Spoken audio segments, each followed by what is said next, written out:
Muchas gracias a todos. Y les decía que estoy muy agradecido nuevamente de estar con ustedes. Ahora no estamos específicamente con el tema de comisiones investigadoras, sino vamos a concluir en 2 sesiones finales con elaboraciones de informes. Pero para entrar a la elaboración de informes, el tema siempre va a pasar fundamentalmente por una parte inicial, que es ver qué cuánto de doctrina recordamos y qué cuánto de la estructura del ordenamiento jurídico, reglamentario, constitucional y de las sentencias constitucionales conocemos. Por eso es, la siguiente lámina por favor, que hemos organizado el tema en 4 sesiones. La primera sesión de hoy día, donde básicamente vamos a hacer un recordari muy rápido de la doctrina que en algunos de ustedes ya son conocidos, que hemos visto. En una segunda vamos a ver todo lo que son prerrogativas y cómo se deben aplicar, y ahí vamos a aprovechar también a mencionar cómo es que se debe redactar los documentos para solicitar estas prerrogativas o utilizar estas prerrogativas. Y un tercer punto ya a iniciar lo que es la elaboración del informe, y para concluir cómo es que se ve un informe ya en los debates tanto al interior de la comisión investigadora como a nivel del pleno. Bien, entonces empezamos con la sesión de hoy día. Siguiente por favor. Haciendo un recordario muy rápido, ya ustedes la mayoría lo han visto o lo hemos visto, para los que no estamos.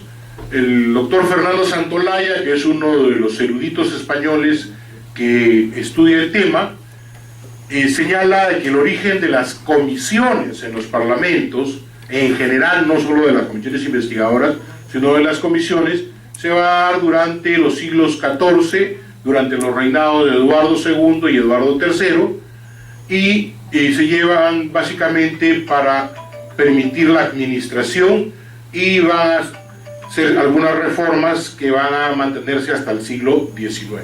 Siguiente, por favor.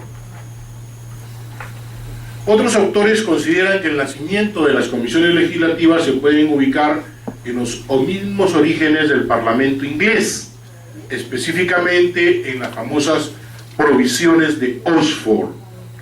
¿Qué son las provisiones de Oxford? Durante el reinado, los varones, durante el reinado de Enrique III de Inglaterra, los varones van a obligar al rey a que se formen ciertas comisiones de varones, de nobles, que se van a reunir básicamente para controlar la función del rey, pero en 3 aspectos fundamentales: la administración local, lo que sería ahora seguridad, la custodia de los castillos, así como el nombramiento ministerial. Estamos hablando entonces administración local, todo lo que es recursos, seguridad de los castillos, todo lo que es seguridad interna y externa, y nombramiento de altas autoridades. Algo muy parecido a lo que sucede con los parlamentos actuales: presupuesto, leyes de seguridad y nombramiento de altos funcionarios del Estado. Entonces miren cómo se mantiene esos principios de las provisiones de Oxford hasta la actualidad. Siguiente. Así entonces, el origen de las comisiones se va a dar básicamente por 2 factores. Uno, para facilitar la labor del pleno. Los plenos de los congresos entienden que, reunidos en una gran asamblea, sin información, sin tener previamente datos, referencias del debate que se iba a originar, no podían realmente cuestionar la labor del rey o de sus funcionarios. Entonces necesitaban grupos más pequeños que fundamentalmente buscaran primero investigar. Entonces también es un instrumento de control del Ejecutivo, teniendo en cuenta de que buscaban el equilibrio entre el Ejecutivo y el Legislativo. Ahora, las comisiones de investigación parlamentaria, ¿cómo surgen? Surgen como cuerpos de las cámaras después de la Revolución Inglesa. Estamos hablando después de la Revolución de Cromwell. surgen como grupos especializados de estudio para investigar acontecimientos trascendentales de investigación. Con la finalidad era obtener información sobre algún asunto concreto. Charles de Secondat, más conocido como Montesquieu en la Revolución Francesa, diría que solo el poder controla el poder. Recordemos que toda esta filosofía de poderes es propio de los inicios de la conceptualización de la República, de la conceptualización de Montesquieu, de los inicios de los años republicanos. Pero actualmente ya no se habla de poderes, sino se habla de órganos. Ya no se habla de los clásicos poderes, ejecutivo, legislativo y judicial. Ahora son más, si revisamos la Constitución, como vamos a ver, son órganos constitucionalmente autónomos. Y lo que hay es un equilibrio entre ellos. Pero entre todos esos órganos siempre hay dos preponderantes. Uno de ellos es el ejecutivo. ¿Y quién tiene la fuerza para controlar el ejecutivo? El legislativo. Eso es algo que desde los orígenes de las concepciones no ha podido cambiar hasta ahora. Siguiente, por favor. Así, en el Congreso norteamericano merece una especial mención el origen de las comisiones investigadoras norteamericanas, que se han convertido en cuerpos representativos mejor informados del mundo, convirtiéndose en un instrumento de debate político y equilibrio entre los poderes. Solo se puede cuestionar la labor adecuadamente de los ejecutivos en la medida en que se cuente con adecuada información. Pero solo con que se cuente la información tiene que tener tres características fundamentales: ser información válida, ser información oportuna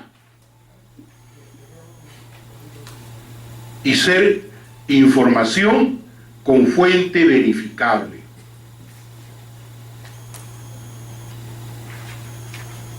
Cuando hablamos de válida, quiere decir de que realmente tiene un origen o un sustento.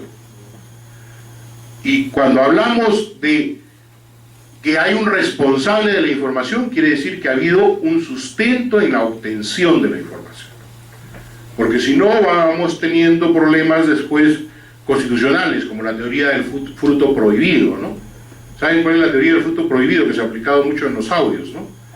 Que la información obtenida por medios ilícitos carece de fundamento legal. O sea, puede ser válido ante los ojos de los ciudadanos, pero jurídicamente no se puede utilizar en los procesos. Entonces, por eso es que tiene que ser una información válida también, ¿no? Entonces, uno de los parlamentos que mejor utiliza ese tipo de obtención de informaciones es el Parlamento norteamericano. Y pruebas al canto, ¿no? El Parlamento norteamericano es quien, con sus investigaciones, ha hecho temblar, casi ha puesto al borde del retiro a un presidente y hizo retirar a otro presidente. Los casos más conocidos, bueno, anteriormente hay otros más en la historia norteamericana, pero los casos más recordados cercanos a nuestra época es el caso de Richard Nixon, caso Watergate, o Garganta Profunda, y el tema de, bueno, el tema casi es sinónimo de Garganta Profunda, Bill Clinton, el caso de Mónica Lewinsky, ¿no? Y donde finalmente pide disculpas y por eso no lo sacan del poder, por haber tenido relaciones impropias. Siempre. En el parlamentarismo peruano encontramos que el origen de las comisiones parlamentarias se dan en dos comisiones: la Comisión Bicameral para la Investigación de Defraudaciones Fiscales en el periodo de 1884 a 1895, creado por ley del 23 de diciembre de 1895, y la Comisión sobre los presuntos actos de corrupción cometidos por la Peruvian Corporation en la obtención de un contrato con el Estado. Buscando ahí en internet, gracias a los amigos, hemos encontrado una carátula ahí, La República y la Peruvian Corporation, un libro muy antiguo que habla sobre esas comisiones investigadoras. Siguiente. A nivel constitucional tenemos en 1920, por primera vez el artículo 99 dispone que las cámaras podrán nombrar comisiones parlamentarias de investigación o información, pero no dice qué son, no conceptualiza, simplemente dice comisiones de investigación o información. Y miren, dos tipos, aunque utiliza la conjunción o, pero hay una gran diferencia entre lo que es investigación y lo que es la simple información. La simple información es solo recopilar documentos. Las cámaras podrán nombrar comisiones parlamentarias de investigación o de información. Les decía que hay una gran diferencia entre investigación e informar. Y lo vamos a ver a nivel doctrinario incluso. En 1933, en su artículo 119, establece la obligatoriedad de brindar información y documentos de las autoridades de la administración pública e incluso hace referencia expresa a autoridades judiciales. Dos temas acá que mencionar. Primero, la obligación de la administración pública a entregar documentos, a entregar información al Parlamento. Pero también establece la obligación de la entrega de las autoridades judiciales de información. Y ahí viene que también queda inconclusa la norma de 1933 porque no llega a deslindar para no entrar en competencias del fuero judicial, para que ambos sean órganos que colaboran, pero que no se justaponen. ¿Ya? En la Constitución del 79, ya más acorde con la doctrina internacional y para algunos considerado prácticamente una de las constituciones más acabadas de América, el Congreso y cada una de las cámaras puede nombrar comisiones de investigación sobre cualquier asunto de interés público.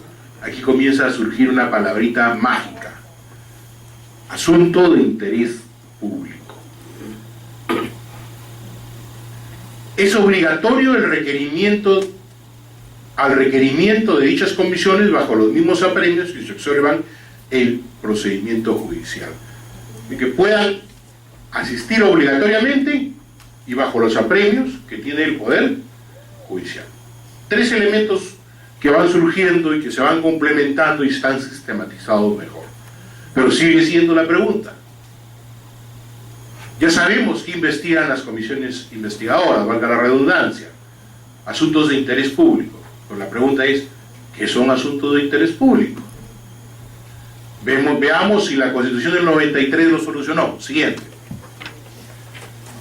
La Constitución del 93, artículos 97, vuelve a repetir: el Congreso puede iniciar investigaciones sobre cualquier asunto de interés público, pero no define qué es asunto de interés público.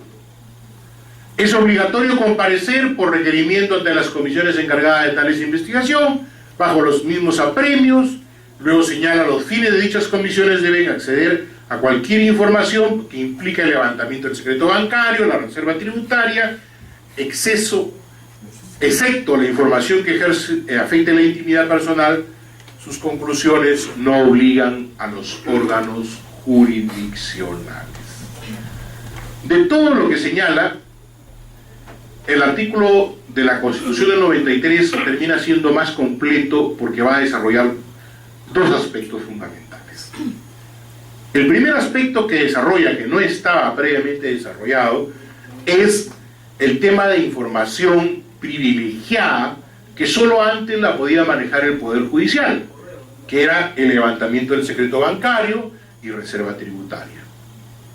Pero adicionalmente señala que sus conclusiones no obligan a los órganos jurisdiccionales. Esto es un punto fundamental. ¿Por qué?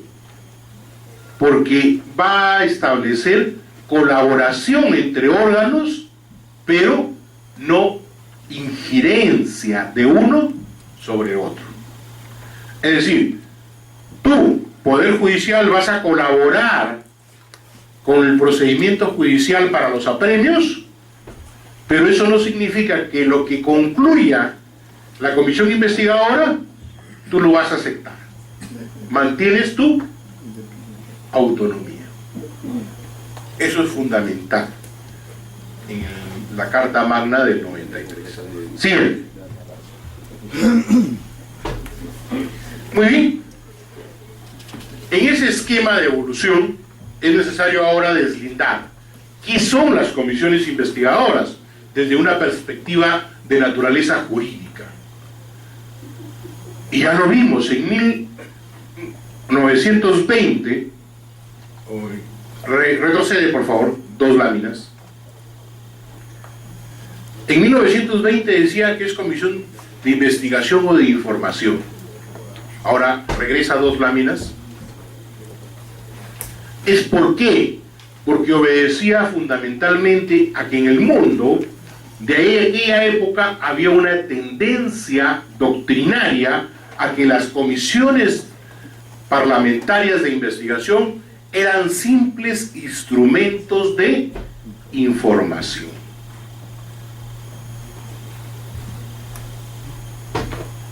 Santolaya señala que no son más que instrumentos de información puestos que sus efectos jurídicos se agotan con la obtención de una serie de datos, noticias o conocimientos.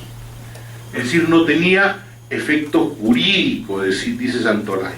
Por eso se termina siendo solo una recopilación de información. La doctrina moderna dice no, las comisiones de investigación son más que instrumentos de información, son instrumentos de control parlamentario. La información es un medio para ejercer el control político, así lo diría ya Karl Lowenstein en su teoría constitucional, y lo establecido en el Tribunal Constitucional Federal Alemán. En España, Aragón Reyes dice: lo principal, lo sustantivo, es el control que a través de esas comisiones se realiza, y lo auxiliar, lo accesorio, es obtener suficiente información para poder ejercer ese control. Entonces, concluimos que actualmente podría ser que una comisión investigadora solo busca el control político. Pero solo el control político. Es ahí donde comienzan a surgir, sobre todo ahora que se habla de estados constitucionales de derecho, de que, si bien es cierto, los parlamentos son entes jurídico-políticos, no son entes aislados del Estado constitucional de derecho. Y como no son entes aislados del Estado constitucional de derecho, en ese control político, en ese control con atisbos o con responsabilidades jurídicas, tiene que respetar las garantías constitucionales. Por eso es que surge una posición ecléctica y más moderna de Medina Rubio, Ricardo, que es uno de los que ha hecho en España y en Europa los mejores estudios sobre comisiones investigadoras. Tiene un libro chiquito nomás, pero muy sustancioso, sobre comisiones investigadoras. ¿Qué dice? Que la naturaleza de las comisiones está por 4 elementos, es polivalente, dice. 1, garantías constitucionales. 2, naturaleza del objeto a investigar, el control difuso del control político y su sentido amplio de toda investigación. ¿Y qué sacamos de conclusión de esto? Que si el Parlamento es un órgano político jurídico, no puede dejar de respetar las garantías constitucionales, la naturaleza del objeto a investigar. Veo varios comisiones por ahí que terminan autorizándose que investigue A, y al momento de ejecutar o citar a las personas, terminan citándolas por Z o por X. Y hay el control difuso del poder. ¿Pero qué es el control político para los que no han estado en anteriores sesiones que he dictado? Veamos, vamos a ver el control político de todas maneras. Siguiente. El control parlamentario, en general el control parlamentario, ha sufrido una metamorfosis doctrinaria histórica. Esa metamorfosis histórica ha sido básicamente por la naturaleza jurídica. La doctrina clásica decía que solo existe el control jurídico en el Parlamento. Pareciera que algunos todavía continúan congelados en esta doctrina, defendida por Santaolalla en España, de Bertoni, Galizia y Funixi en Alemania, y en algunos puntos por Mansella. ¿Qué es lo que plantea la doctrina clásica del control jurídico? Que habla de un binomio, control-sanción, efecto inmediato. Es por eso que muchos, cuando hablan de comisión investigadora, lo primero que piensan es: ¿a quién voy a meter preso? ¿A quién voy a acusar? Y parten mal, porque para empezar, ellos no meten preso, porque solamente el órgano jurisdiccional es el que puede emitir una sentencia.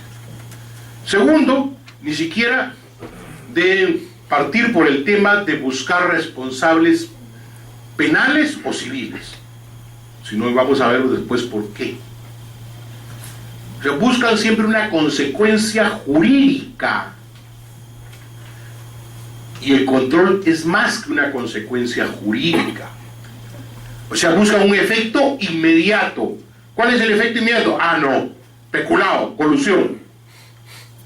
La doctrina moderna, que habla del control político de Aragón Reyes, Rubio Llorente, Álvaro Gutiérrez, Garrorena Morales, entre otros, dice que los efectos del control político, no jurídico, son indirectos, porque existe la responsabilidad política difusa. ¿Qué es la responsabilidad política difusa? Montero Guíbar y García Murillo definen lo que es responsabilidad política difusa. Dicen: es una responsabilidad política sin manifestaciones parlamentarias ni institucionales, pero susceptibles de debilitar e incluso derribar al gobierno, aun cuando no se formalice jurídicamente. Nos está diciendo que los efectos de una investigación parlamentaria van más allá de lo jurídico, y que los efectos de esta investigación parlamentaria, que va más allá de lo jurídico, puede derribar a un gobierno o destruir a un funcionario, pero que no son responsabilidades jurídicas. ¿Cómo es esto entonces? ¿Cómo me entiendo esto? Muy simple. No olvidemos que estamos hablando de responsabilidades políticas, y en responsabilidad política se da en una democracia. ¿Y cuál es el principio de una democracia? El voto de un ciudadano es un voto sanción o un voto apoyo. ¿Me entienden? Cuando ustedes votan porque apoyan a una determinada persona o sancionan a otra persona. Entonces, ¿qué dice que es la responsabilidad política difusa? ¿Qué es lo que busca el político? Correr la cortina del secretismo y poner ante los ojos del ciudadano la conducta de sus autoridades, que no puede tener una responsabilidad penal, pero que sí puede tener una responsabilidad política que lo puede hacer desaparecer para siempre de la escena política por la censura ciudadana o por el voto ciudadano en un determinado momento. El caso más evidente y más concreto, y de alguien que no está en política en estos momentos.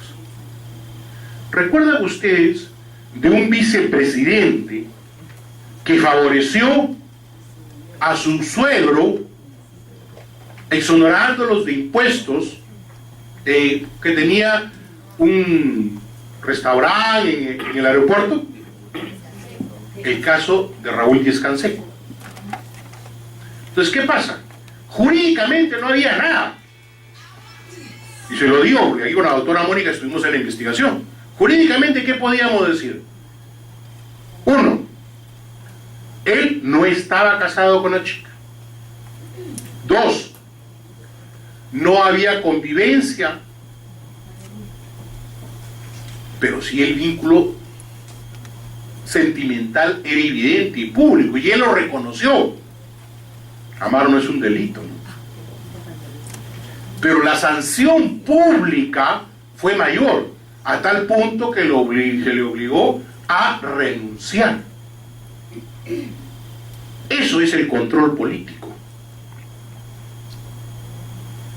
Entonces, confundimos muchas veces cuando queremos en una comisión investigadora definitivamente concluir con responsabilidades, cuando lo que no entendemos es que lo que se debe buscar es poner ante evidencia de los ciudadanos lo que el ciudadano por sus simples ojos no puede ver, pero los ojos del parlamentario sí, porque tiene capacidad de ver información privilegiada. ¿Y para qué él? ¿Para que se la guarde y para que se la calle? No, para que la dé a conocer a los ciudadanos. Por eso yo siempre diré y sostendré que fue un error del Congreso peruano hacer que las comisiones investigadoras sean reservadas. Siempre debió mantener el principio de públicas. No es materia de la clase, ni he hecho un par de filminas al respecto, pero en su momento podremos conversar o hacer una sesión sobre eso nada más.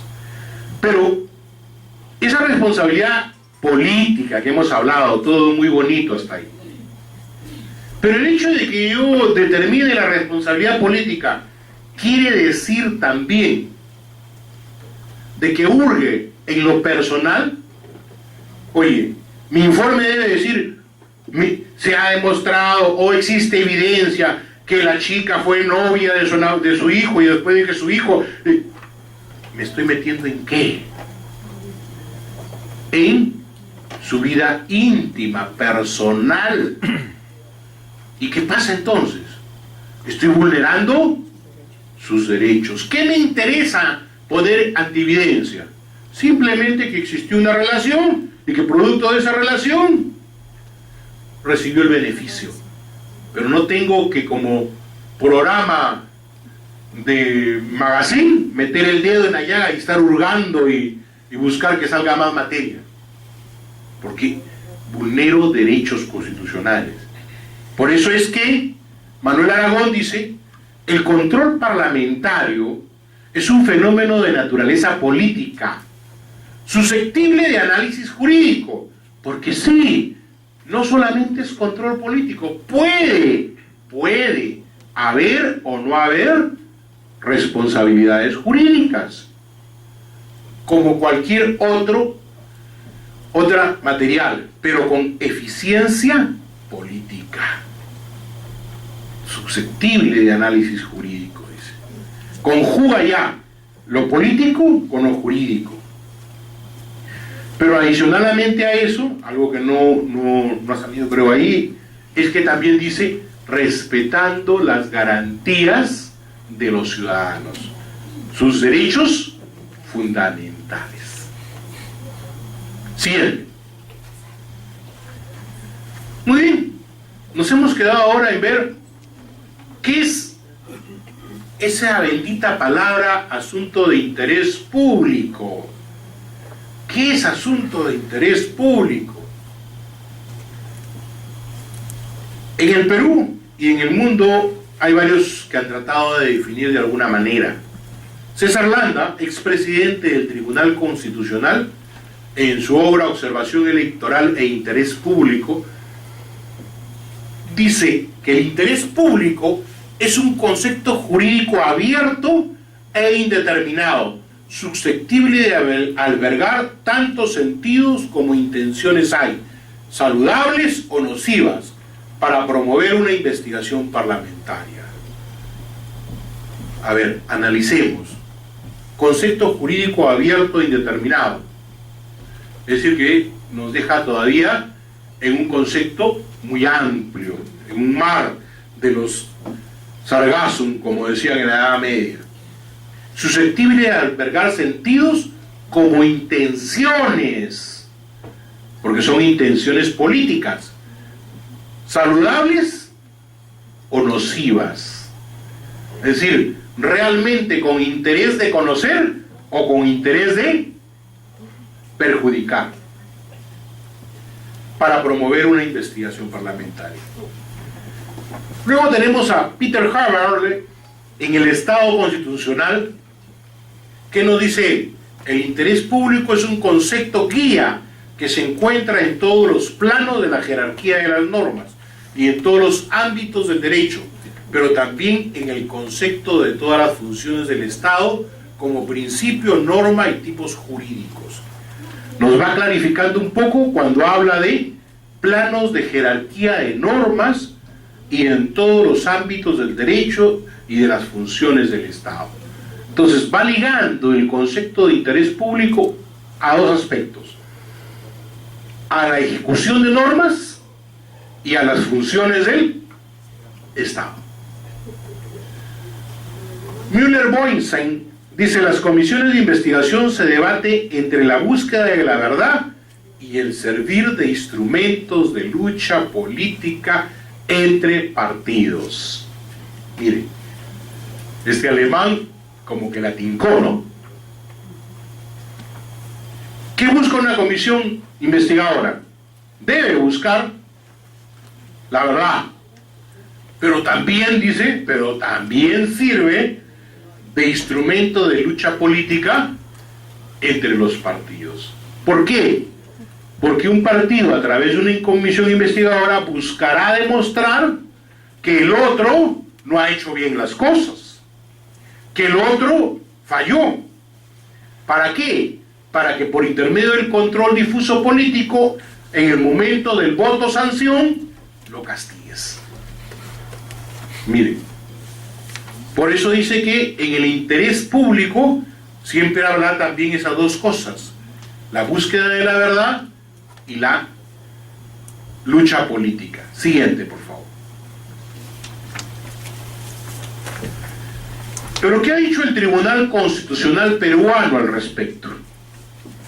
Les recomiendo que lean y se consigan la sentencia 090-2004, acción de amparo,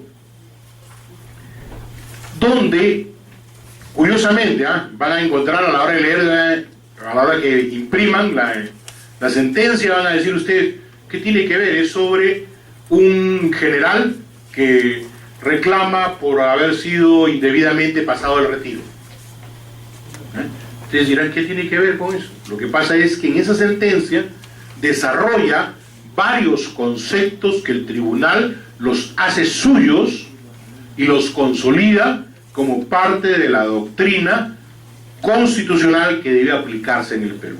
¿Y cuáles son esos conceptos que va a desarrollar ahí? Interés público, razonabilidad, proporcionalidad y debido proceso. Muy importantes. Empecemos por interés público. Dice: el interés público tiene que ver con aquello que beneficia a todos. Por ende, es sinónimo y equivalente al interés general de la comunidad. Su satisfacción constituye uno de los fines del Estado y justifica la existencia de la organización administrativa. Como que el tribunal ya nos circunscribió un poco más el tema de interés público, sinónimo de y equivalente al interés general de la comunidad. Su satisfacción constituye uno de los fines del Estado y justifica la existencia de la organización administrativa. La administración estatal, constituida por los órganos jerárquicamente ordenados, asumen el cumplimiento de los fines del Estado, teniendo en cuenta la pronta y eficaz satisfacción del interés público. Pero la pregunta surge: quiere decir que tiene que estar solo ligado a las funciones del Estado para que sea interés público. Ese es mi cuestionamiento personal a ese concepto, porque está limitando casi a todo el aparato estatal. Yo les pongo un ejemplo.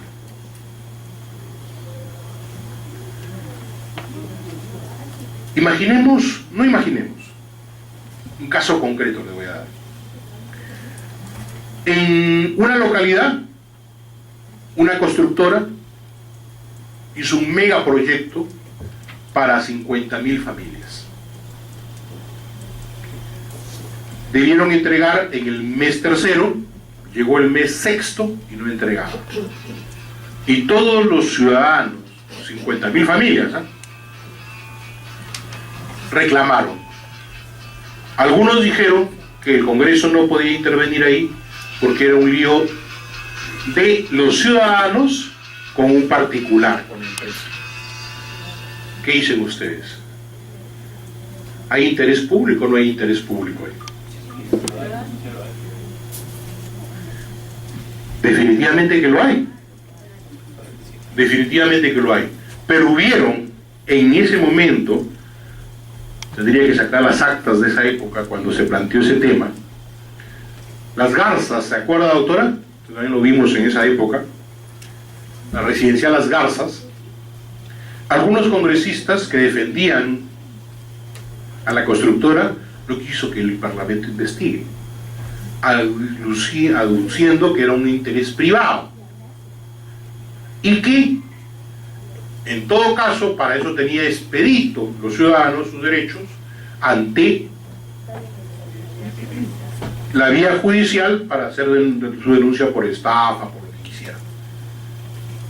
¿Cómo es que entonces podíamos esbozar o sustentar el interés público? Era un interés de una comunidad. Póngale que hayan sido 10.000, 10.000 por 2 o 3 que forman una familia, ya son 30.000. Y hay distritos que solo tienen 6.000 ciudadanos, imagínense, más grande que un distrito los que iban a vivir ahí. ¿Hay interés público, no? Pues sí, pero ¿por qué? El razonamiento rápido, la intuición nos dice que sí, pero ¿por qué? ¿Cómo lo sustentamos? Es corto para sustentar el tema. Mira, Andahuasi, ¿es privado o es público? Casa Grande, ¿es privado o es público? ¿Ya? Chucarapi, ¿es privado o es público? Privado. ¿Y lo está investigando el Parlamento o no? Ahí está la respuesta. Así de simple. Y es más, en el tema de doctrinario, regresa 2 láminas más. Antes. Mira lo que nos decía, por eso es que la doctrina sirve. Se encuentra en todos los planos de la jerarquía de las normas. ¿Cuál es el sustento en el ejemplo que les ponía?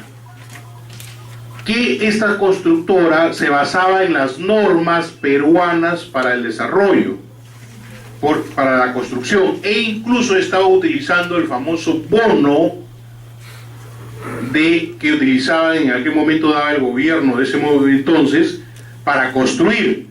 Y si había un bono, había recursos del Estado también. En el caso de las azucareras ha intervenido, ¿por qué? Porque el Estado ha dado leyes para estas entidades privadas para su privatización. Y es más, el Estado encargó a otro órgano para que fiscalizara la transferencia de acciones, como fue a CONACET. Entonces lo que tenemos que buscar siempre son las normas y las relaciones que existían para poder determinar si existe o no vínculos que puedan determinar responsabilidades no civiles o penales, sino responsabilidades políticas, porque como vamos a ver más adelante, las comisiones investigadoras reitero y repetiré siempre, no solo buscan responsabilidades jurídicas. Siguiente, ahora sí, ¿dónde estábamos? Creo que con eso ya encuadraron cómo se justifica. Siguiente, rápido. Más. No hay aquí. Por favor.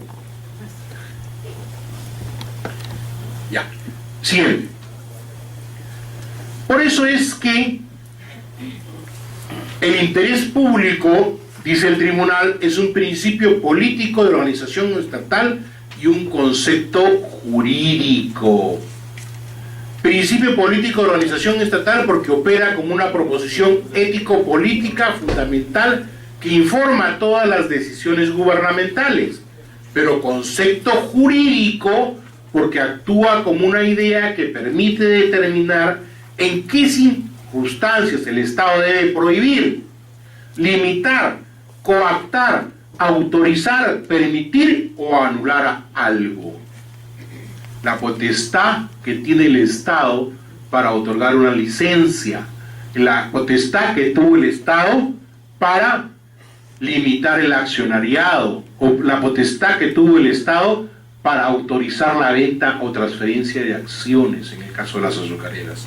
Entonces, no solamente es principio político de organización, donde participa el Estado, sino todo el concepto jurídico, todo el ordenamiento jurídico que tiene el Estado, que incluso autoriza a un privado y limita, coacta, autoriza o permite o anula algo.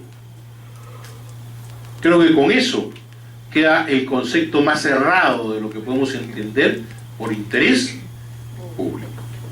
Siguiente. El principio de razonabilidad, que es otro principio básico a tener claro al momento de elaborar un informe de investigación. La razonabilidad implica que el acto estatal debe mantener su justificación lógica y axiológica. ¿Qué es lógico y qué es axiológico? Lo lógico es aquello que tiene una coherencia, un pensamiento estructurado. Y axiológico, valores. ¿Qué valores pretendo lograr con ese pensamiento estructurado? En los sucesos, mantener la justificación lógica y axiológica en los sucesos o circunstancias que fueran. Así la doctrina exige que se produzca una consonancia entre el hecho antecedente, creador o motivador, el acto estatal y el hecho consecuente derivado de él. 3 elementos: circunstancia motivante, objeto buscado, medio empleado.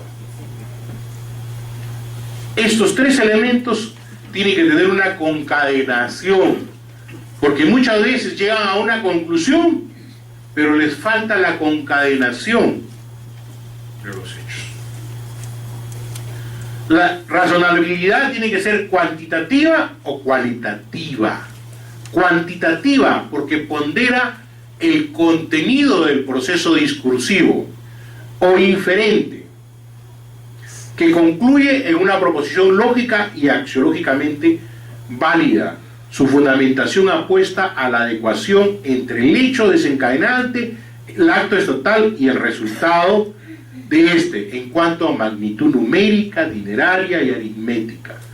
O sea, yo tengo que razonablemente sacar el resultado. Les cuento una historia para ver cómo es esto. Ha habido comisiones investigadoras sobre los recursos de diversas entidades bancarias del Estado peruano a través de la historia, Banco Agrario, Banco de Materiales, en fin, donde la conclusión ha sido que han quebrado por el mal accionar de los funcionarios. Pero si uno comienza a revisar los estados contables, razonabilidad numérica, dineraria, encuentra que, si bien es cierto, algunos funcionarios se apropiaron de un monto dinerario, el mayor forado no fue originado ahí, sino el mayor forado, ¿dónde fue originado? Por el Congreso de la República. ¿Y cómo? Por el Congreso de la República. ¿Qué está hablando José Chirino? Está hablando Piedras. Se lo demuestro rapidito.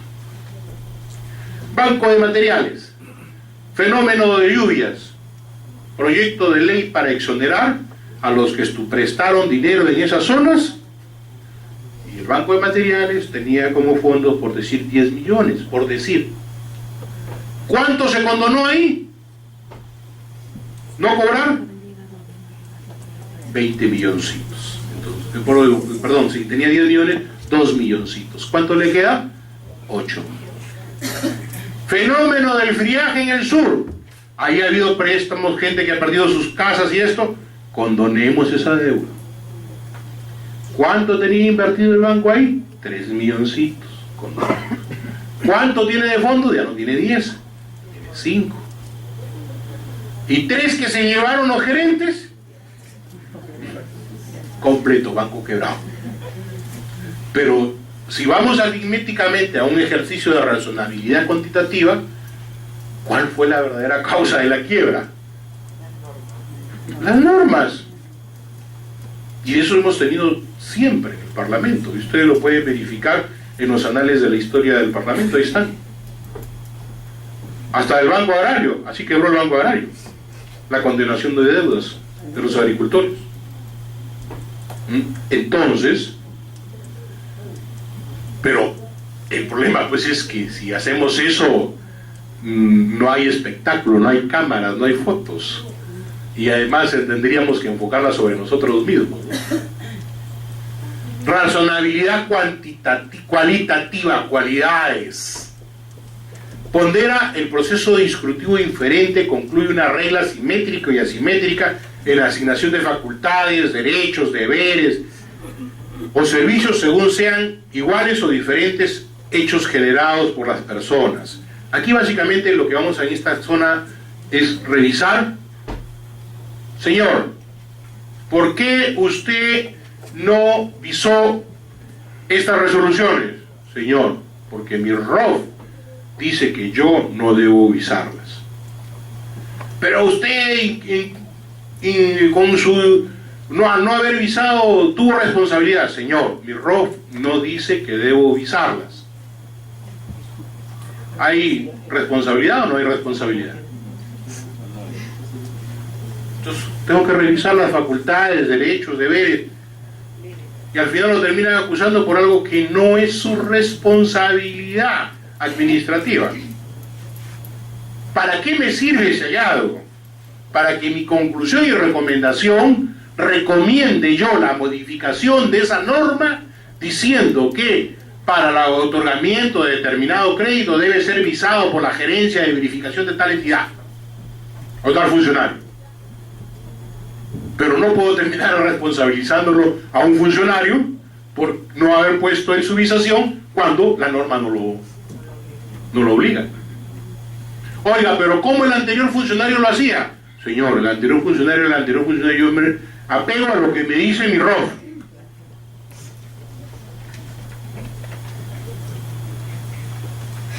Así de simple.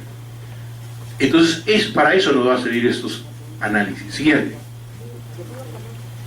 La proporcionalidad.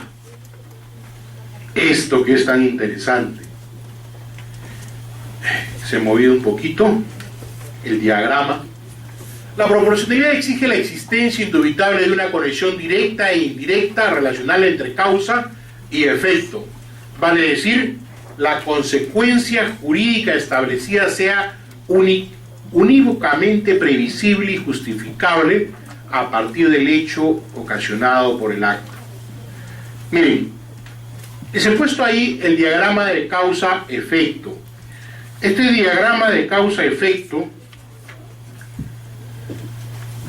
curiosamente,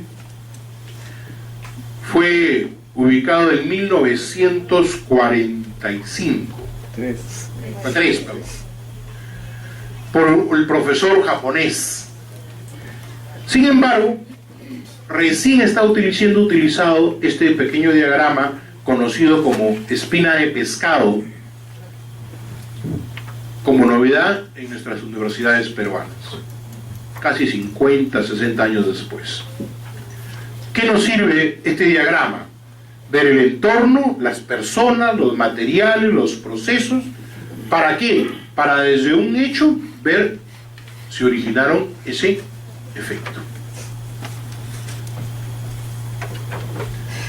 Ese es un esquema de análisis que muy poco se practica, porque por lo regular preconcebimos consecuencias y recomendaciones.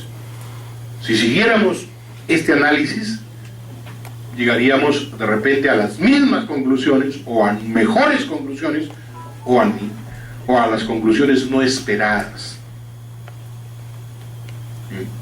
Es muy importante que en esta proporcionalidad, ligado a la razonabilidad, se trabaje con los manuales para ver exactamente a quién le corresponde la responsabilidad y a dónde termina la responsabilidad de uno y empieza la responsabilidad de otro. Siguiente. El debido proceso. Ojo, estamos hablando que todo esto está en la sentencia del Tribunal Constitucional del año 2004. Ojo, 2004. Quiero recalcar esto para que no se piense de que esta sentencia fue hecha a imagen y semejanza de algún candidato, pretendiente o expresidente o lo que quieran. ¿Qué decía ya esa sentencia? El debido proceso, según lo ha establecido la doctrina, es un derecho fundamental de carácter instrumental. Se encuentra conformado por un conjunto de derechos esenciales, como el derecho a la defensa, el derecho a aprobar, entre otros, que impide que la libertad y los derechos individuales sucumban ante la ausencia o insuficiencia de un proceso o procedimiento, o sean afectados por cualquier sujeto de derecho, incluyendo al Estado, que pretenda hacer uso abusivo de estos. Hasta ahí. Así pues, pero ese concepto del debido proceso solo se debe aplicar al Poder Judicial. Ellos deben aplicar el proceso judicial. ¿Ya? Pero ¿qué dice más abajo? La misma sentencia del 2004, ¿eh? 2004. El Tribunal Constitucional, en reiteradas ejecutorias, ha establecido que el derecho reconocido en el inciso 3, artículo 139 de la Constitución, no solo tiene una dimensión, para así decirlo, judicial, sino también administrativa, y en general, como la Corte Interamericana de Derecho lo ha sostenido, se extiende a cualquier órgano del Estado que ejerza funciones de carácter materialmente jurisdiccional, la que tiene la obligación de adoptar resoluciones apegadas a las garantías del debido proceso legal en los términos del artículo 8 de la Convención Americana. Es decir, no solamente lo dice el tribunal, sino que lo sella con un tratado internacional. Te dice, ojo, no solo lo digo yo, sino conforme lo dice la Corte Interamericana de Derechos Humanos. ¿Más claro? ¿O alguien tiene duda de que el Congreso no debe cumplir el debido proceso con esta sentencia? Es clarísimo. Siguiente. Pero finalmente, si ya sabemos que ese interés, si ya sabemos que tiene que aplicarse la razonabilidad, si ya sabemos que tiene la proporcionalidad, si ya sabemos que debe aplicar el debido proceso, si sabemos que lo que debe buscar es el control político y no solamente el control jurídico, ¿qué buscan las comisiones investigadoras entonces? ¿Qué buscan? ¿Qué es lo que finalmente debe hacer una comisión investigadora? Es una especie de control político, es la especie del control político. Y como tal, como lo diría García Murillo, hay una responsabilidad política difusa. Por lo tanto, no busca necesariamente encasillar en una sanción directa, sino debe buscar más allá las responsabilidades políticas de los altos funcionarios. Debe buscar también informar al ciudadano de lo que sucede. Siguiente. Por favor, si me das un clic. Así, la doctrina del control parlamentario aplicable a las comisiones investigadoras nos lleva a la premisa que no solo deben evaluar o determinar responsabilidades de los funcionarios, sino fundamentalmente realizar un análisis si los programas o propuestas normativas de gobierno de turno benefician al ciudadano o vulneran sus derechos o imposibilitan su bienestar. Eso es lo que busca una comisión investigadora finalmente. Y hablando en cristiano, una comisión investigadora debe buscar tres cosas. Uno, revisar las políticas de gobierno que se hicieron. Dos, si las normas que se dieron para implementar esa política de gobierno son las adecuadas o no. Y tres, si en la aplicación de esas normas hubo funcionarios que cometieron responsabilidades civiles, administrativas o penales. ¿A qué va siempre el Parlamento? A la tercera, a buscar solo responsabilidades. Cuando lo trascendental es determinar si la política pública es la correcta, si las normas que la aplican corresponden o no. Les pongo un ejemplo concreto. Carretera Iquitos-Nauta, comisión investigadora. Una carretera que costó más que la marginal de la selva. Muchísimo dinero botado ahí, siempre se ponía a construir en épocas de lluvias. De tal manera que lo que se llevaba el río y las lluvias, nunca se sabía si realmente era el material utilizado. Pero curiosamente, entramos a investigar y era construida por la OEI. La OEI, que es la Organización para Estudios, una cosa así, de educativos, Organización Educativa Iberoamericana, algo así es. Ha terminado haciendo en el país hospitales, carreteras, puentes, de todo. ¿Pero por qué? ¿Cuál es el marco legal que le permite? La ley de contrataciones del Estado de ese entonces y la actual, en una disposición complementaria, autorizan a las entidades a firmar convenios con organizaciones internacionales para efectuar las obras públicas. Cuando firma, se sale del marco legal de la ley de contrataciones y adquisiciones del Estado. Y lo que es más grave, estas organizaciones se blindan en su carácter internacional para no brindar información al Parlamento.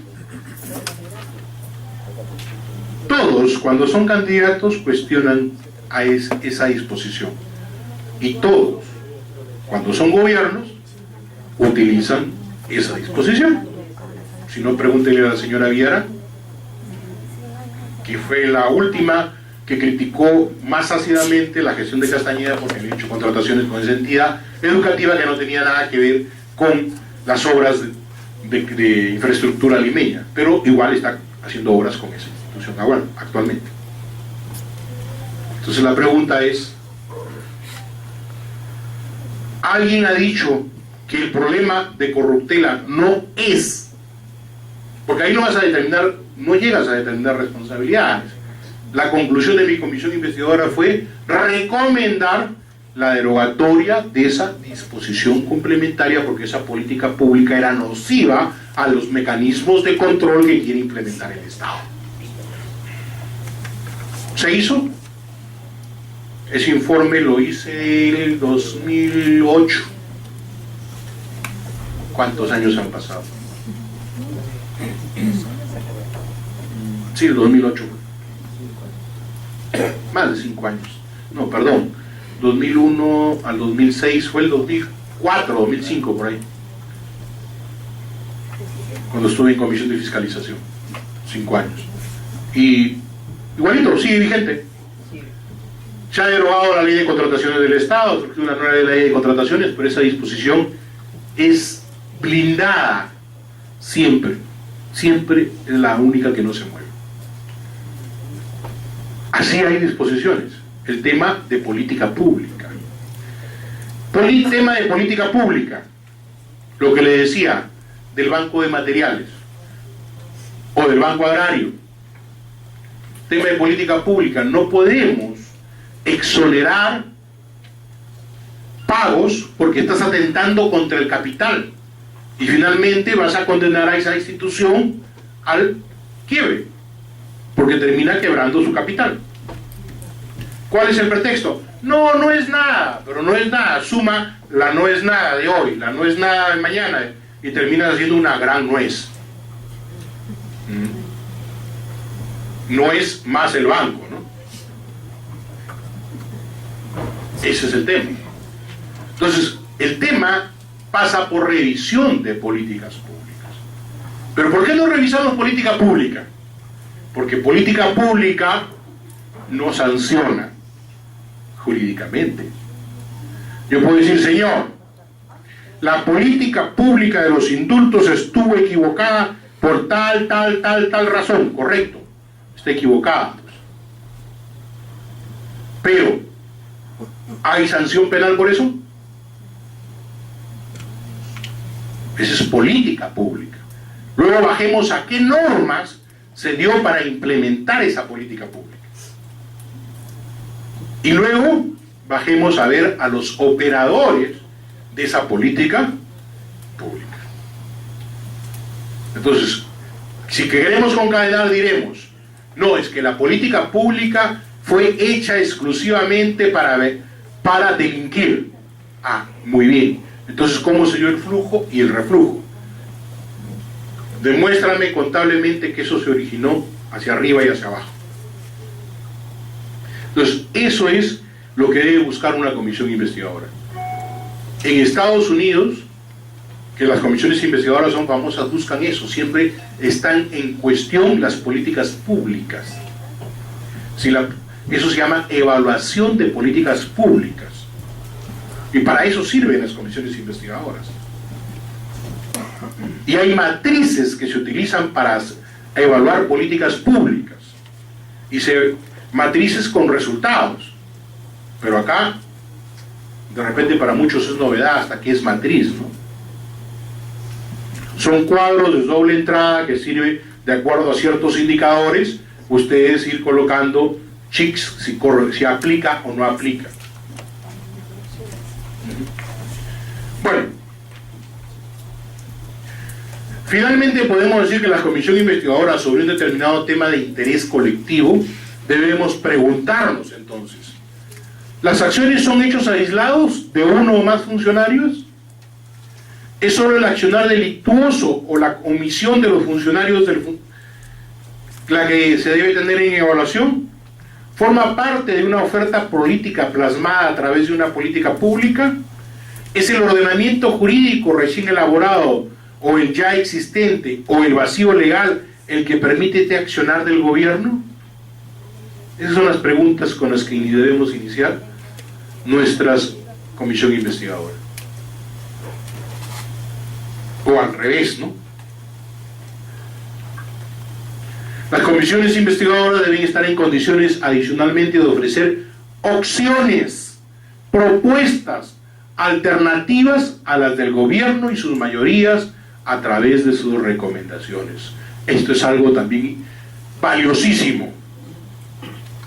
No solo es decir, esto está mal, sino, esto está mal y proponemos que se haga esto para mejorar. En ese sentido, bien lo decía la colega, cuando trabajamos en la Comisión Herrera, Lo importante de esa comisión es que sus conclusiones y recomendaciones en muchos casos hasta se elaboraron propuestas normativas para derogar algunas o modificar otras, porque eran políticas públicas que tenían vacíos o efectos nocivos para el Estado. Pero como era novedad para esos entonces y sigue siendo novedad actualmente que una comisión investigadora presente conclusiones de ese tipo, ahí quedaron, pues, ¿no? Y para aquellos que quieren buscar proyectos de ley, busquen, ahí hay proyectos de ley ya hechos que los pueden reactualizar en esas comisiones investigadoras. Algunas de esas normas ya fueron dejadas sin efecto, pero algunas podrían ser utilizadas. Entonces, mucho tino con esto. Siguiente. Por consiguiente, llegamos a la conclusión que deben evaluar las políticas públicas, el ordenamiento jurídico y las responsabilidades, ya sean de carácter civil, penal, administrativo o político, el tema de interés público que la originó, así como de velar ante el ciudadano las buenas, deficientes, malas o incorrectas políticas públicas, la debilidad o deficiencia del ordenamiento jurídico, así como no, los actos de corrupción de los funcionarios. Hay una política pública que siempre me gusta comentar. Revisen el proyecto de ley de Forsur que vino del Ejecutivo y revisen el monstruo, mal expresado todavía, que salió del Congreso peruano. Conclusión, política pública nefasta. Pero, ¿quién la hizo?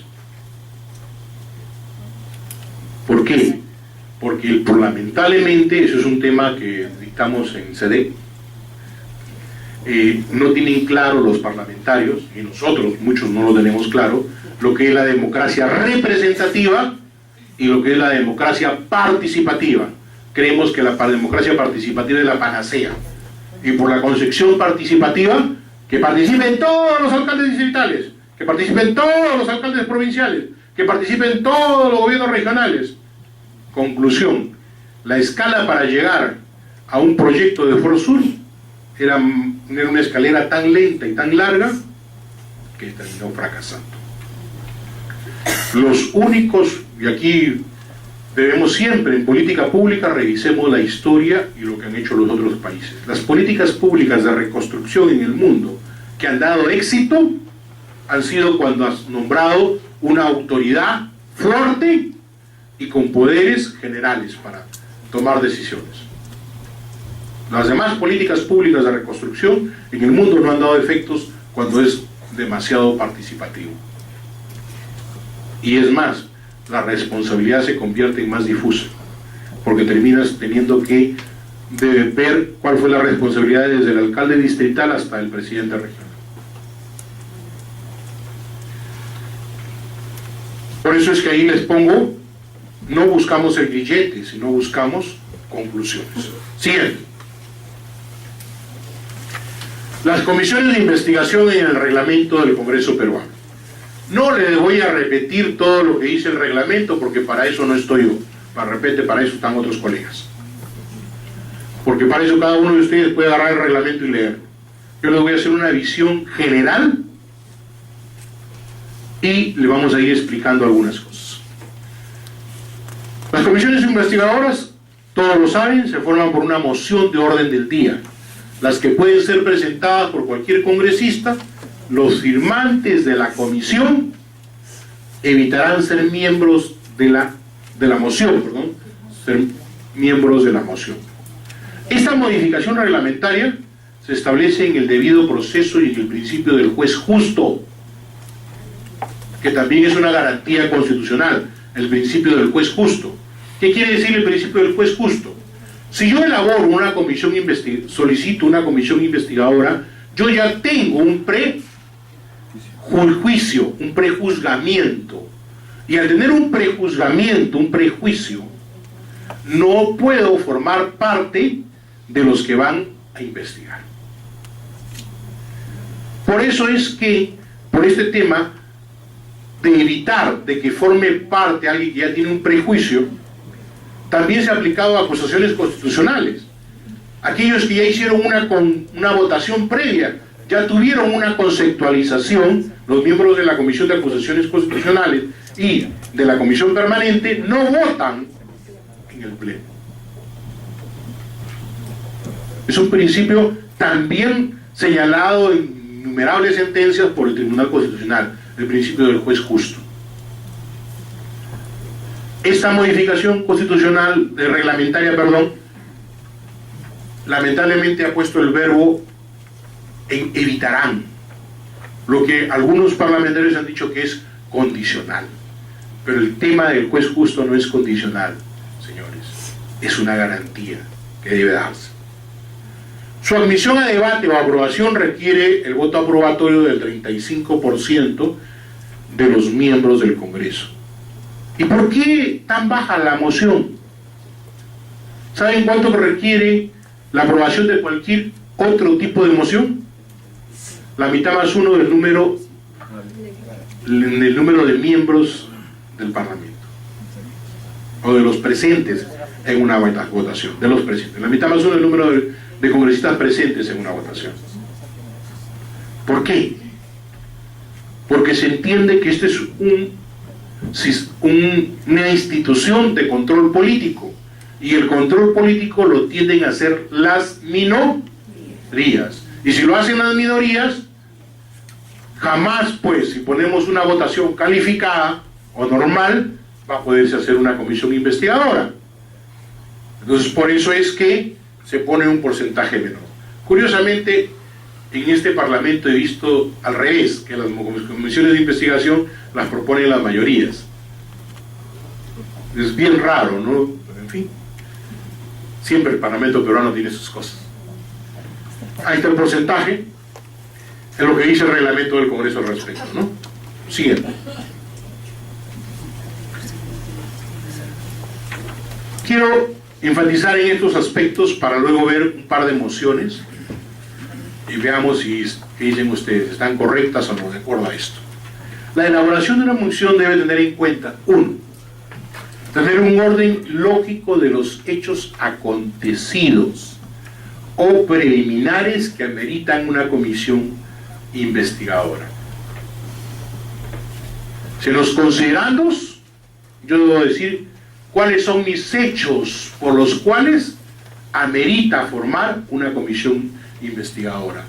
El método deductivo que pueden utilizar, de lo general a lo particular. Tratar de delimitar un tema específico a investigar, delimitación espacial y temporal. Eso tampoco lo hacen claramente en las mociones. Que se investigue la venta de acciones de Chucarapi. Esos son cuántos años de investigación, cuántos procesos de venta. Tenemos que buscar delimitar determinados aspectos, determinados hechos, un espacio temporal. Justificar el porqué de la necesidad de que la investigación sea a través de una comisión investigadora. Esto sobre todo para cuando comisiones ordinarias piden facultades de comisión investigadora. Es decir, no es decir, señor, ¿sabe qué? Por tales hechos quiero una comisión investigadora. Te pregunto, ¿lo has citado? Sí. ¿Ha venido? Sí. ¿Te ha brindado documentos? Sí. ¿Para qué quieres facultades? No, pues es que con facultades me dan un asesor más. Ah, eso es otra cosa. Eso es otra cosa. Me dan presupuesto adicional. Ah, eso es otra cosa.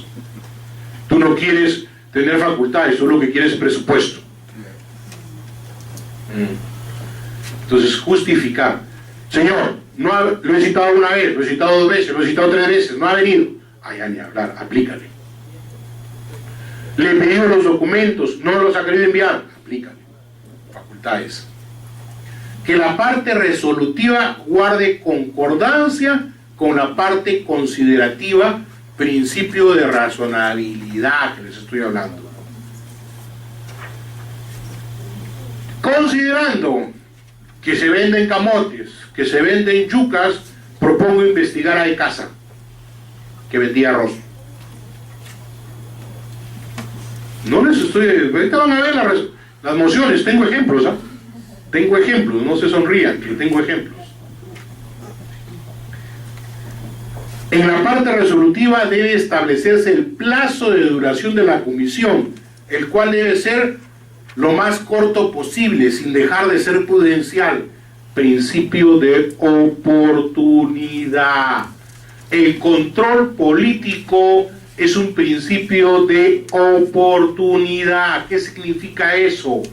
Que el control político debe buscar que la ventana de oportunidades que se abre ante el reproche social permita que el informe salga cuando el reproche social aún esté vigente. Es una noticia que sale aquí, en este punto. Llega a su máximo de la ola y luego decae hasta perderse en las aguas tranquilas del mar.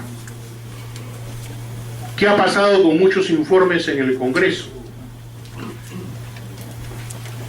Que empezó aquí y el informe termina saliendo. Oye, ¿de qué están tratando? Ah, no sé, ya no interesa, ya pasó de la opinión pública. Ya no hay interés social. Y si ya no hay interés social, ya no hay control político. Por eso esos plazos largos, o lo haces para tenerlo en constante zozobra, pero no cumplen la finalidad del resultado del principio de oportunidad. Por eso que las respuestas tienen que ser rápidas, inmediatas. Siguiente. Veamos esta moción, por ejemplo. 16 de octubre del 2008. Los congresistas de la República que suscriben, bla, bla, en el numeral 10 del artículo 2 de la Constitución Política establece que toda persona tiene derecho al secreto y la inviolabilidad de sus comunicaciones y sus documentos privados. Que la inviolabilidad de la correspondencia y las comunicaciones forma parte del grupo de derechos de la libertad cuya protección está garantizada como uno de los de naturaleza fundamental. Que en la actualidad se ha hecho público el conocimiento de la existencia de supuestas prácticas delictivas de interceptación telefónica que sofocan el sistema jurídico y democrático de nuestro país. Que en el Congreso de la República tiene entre sus funciones velar por la Constitución y las leyes. Que para efectos de reglamento prevé el mecanismo de conformación de comisiones investigadoras. Conformar una comisión investigadora de los hechos relacionados con las denuncias por supuestas existencia de red de interceptación telefónica, la misma que se realizará en un plazo de 60 días naturales. Comentarios, ¿qué le falta a eso de acuerdo a lo que les acabo de enseñar?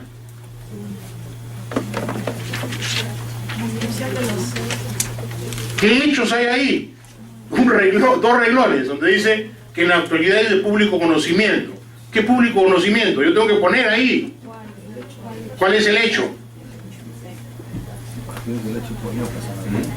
Imagínense que lean esto de aquí nuestros hijos. Oye, papá, ¿qué fue el público conocimiento? ¿Ah? Tú que viviste esa época. Un documento debe hablar por sí mismo.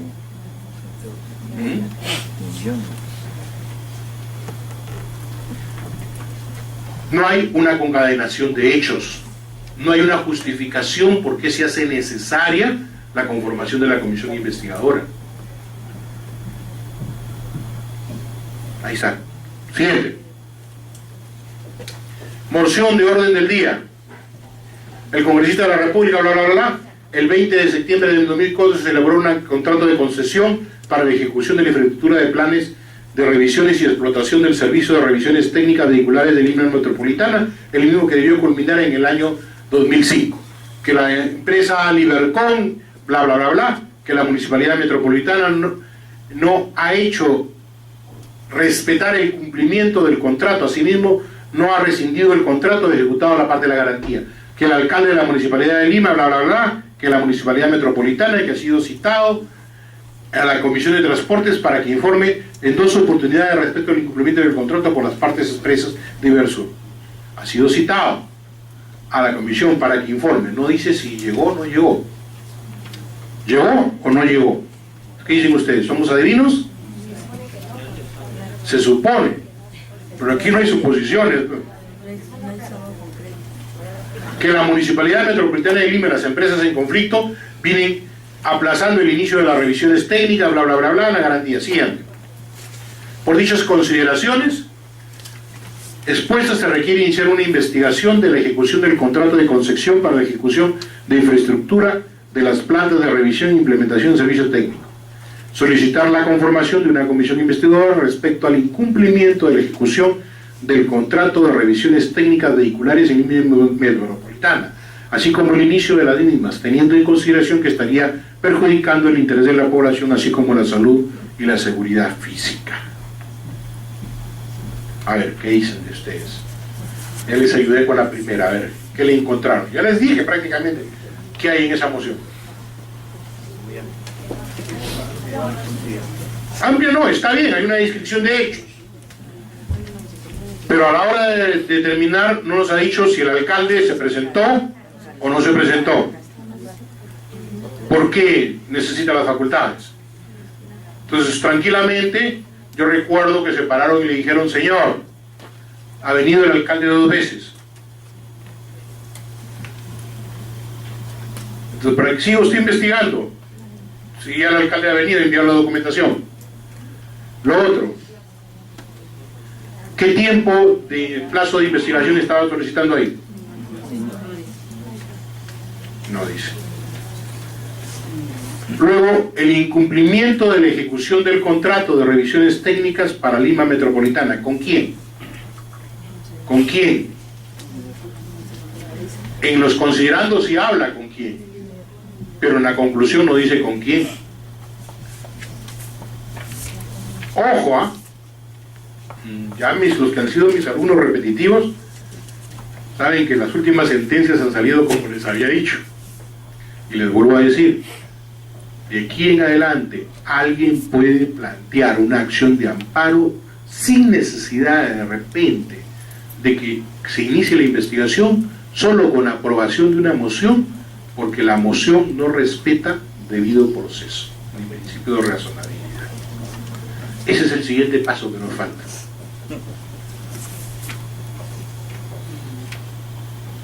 ¿Cabe o no cabe una acción de amparo acá? Hay que delimitar. Oye, ¿me vas a investigar per secum seculorum por los siglos de los siglos?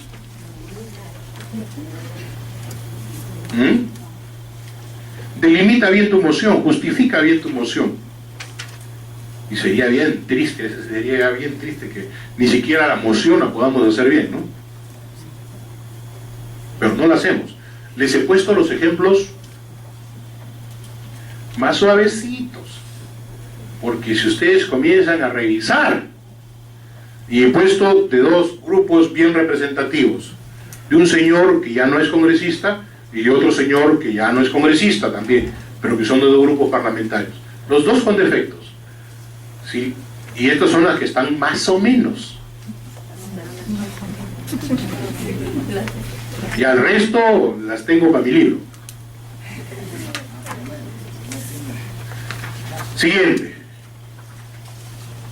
la conformación. Aquí viene otro tema. Están integradas por no menos de 3 ni más de 7 congresistas, que son propuestos por el presidente del Congreso, respetando hasta donde sea posible el pluralismo y la proporcionalidad de los grupos parlamentarios. A fin de garantizar el debido proceso, se evitará que integren quienes hayan solicitado su constitución. Muy bien. Pluralismo y proporcionalidad. Pluralismo, ojo, que es el primer principio que señala nuestro reglamento. Pluralismo. ¿Qué significa pluralismo? Que todas las bancadas estén representadas. Y proporcionalidad, y de acuerdo al porcentaje que le corresponda por el número de miembros que tenga en el Parlamento. Muy bien. ¿Qué es lo que debemos buscar? Cumplir los dos para buscar un equilibrio. Pero muchas veces no es posible cumplir los dos. ¿Y cuál debemos entonces primar? ¿La proporcionalidad o el pluralismo? pluralismo. ¿Se está haciendo? No. Cuidado con eso también, que eso también es parte del juez justo. No es fuente ovejuna. Ya la fuente ovejuna fue al siglo XIV, siglo XV. Estamos en un Estado constitucional de derecho.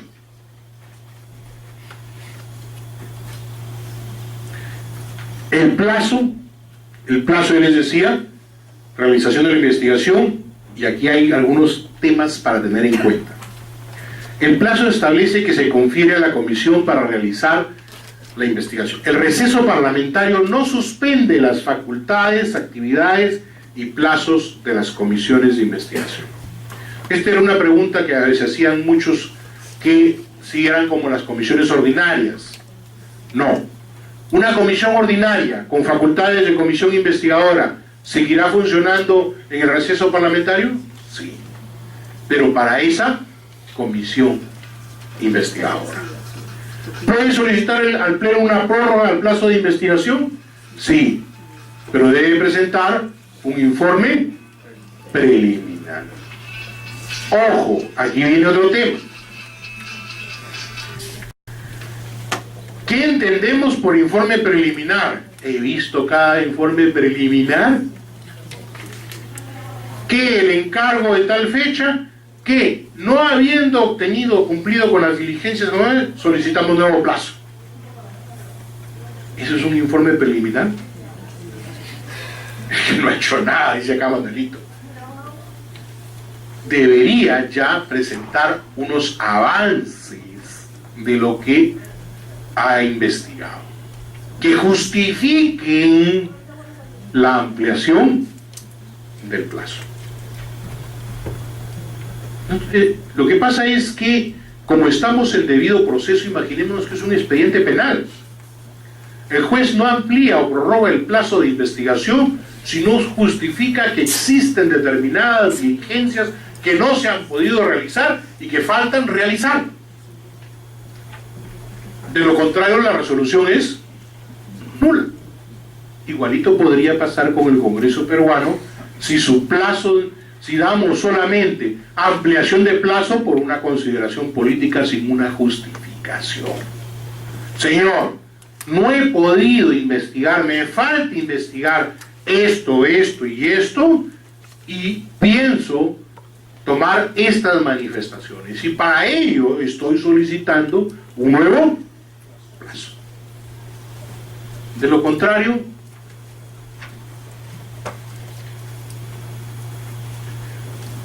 luego decimos que el Consejo Directivo pone el informe en la agenda en la sesión plenaria en la que se debate y prorroga, y debe ser la siguiente o subsiguiente a la presentación de la solicitud de la prórroga. Esto es muy importante. ¿Por qué? Porque ahí hay un tema de acciones. Es recomendable solicitar la ampliación del plazo antes que se venza. Porque ¿qué pasa si se vence en el día 1? Presenté el día 30 y fue a Consejo Directivo y recién entra al Pleno el día 15, y el día 15 me amplían el plazo. Lo correcto es que entre el 1 y el 15 no debería haber hecho nada.